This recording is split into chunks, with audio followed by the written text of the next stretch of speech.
And then inheritance factors, and I think this is where the biometrics really come in.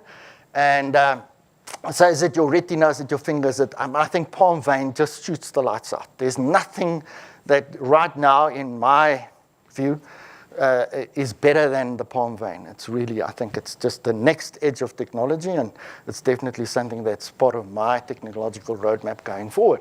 But that's, and interestingly enough, when I put the slide together, and so if you start putting all of this together, and that's what the really smart security guys are doing, is this multi-factor way of looking at authorizations, to look at all these elements, not just one or two, but all of them collectively to really get a very secure identification of who you are, where you are, what time did you do what on what system, for what purpose. And if you start wrapping that up, then you're sort of getting to a point where you can be pretty secure.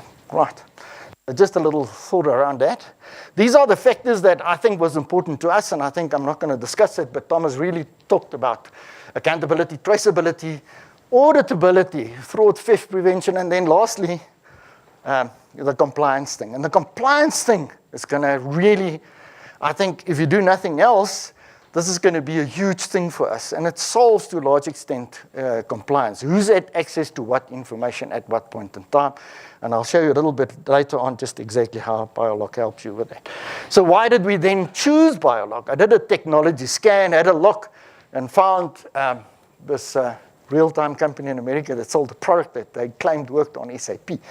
And that's, I think I filled in a form or asked for a white paper or something, and I got this message from Mr. Thomas saying, oh, well, I see you're interested in our product, and I supply more, and we started an email conversation. I said, yeah, but I'm down here in South Africa, and you know what, do you have, I love your product, but does anybody here, will there anybody here to sell and support me? Because I can't really run without it. He says, yeah, no, they've got this company that, and I said, who's that? And I said, no, it's Links AS. I said, what? Mr. Werner Simpson, and we had a big laugh, and I mean, I didn't even know that they had the license for that, so Werner had vision, and he had the rights to distribute this product in South Africa, but this is why we chose it. It was really, it is SAP certified. It had to be SAP certified, so whenever I get a new version of SAP, this thing must still work, and what really attracted me of bioLock, it was embedded in NetWeaver. So if you know a little bit about the SAP side, that's the core of SAP. That's what it runs. So it was part and parcel embedded in NetWeaver. It even has its own namespace, and it was written in SAP for SAP. It was written in ABAP. So the code was actually written. It's not some other piece of code. It had robust logs of access as well as attempted access. You can ask it. Not just who tried and be successful, but who tried and was unsuccessful, and who tried that shouldn't have tried. This guy is not supposed to be trying. So it does tell you all the activity, and that gives you a different view in terms of the activity around your system. You can set it up to fire off email notifications if it detects a certain pattern or a particular set of rules. It had to have secure administration. So it had to use biometrics to protect the biometrics. Okay, and I'll show you a little bit later how that works. And the templates were encrypted inside SAP, and I think Tom showed you exactly how they do that. So even if I got hold of that template, I could do nothing encrypted.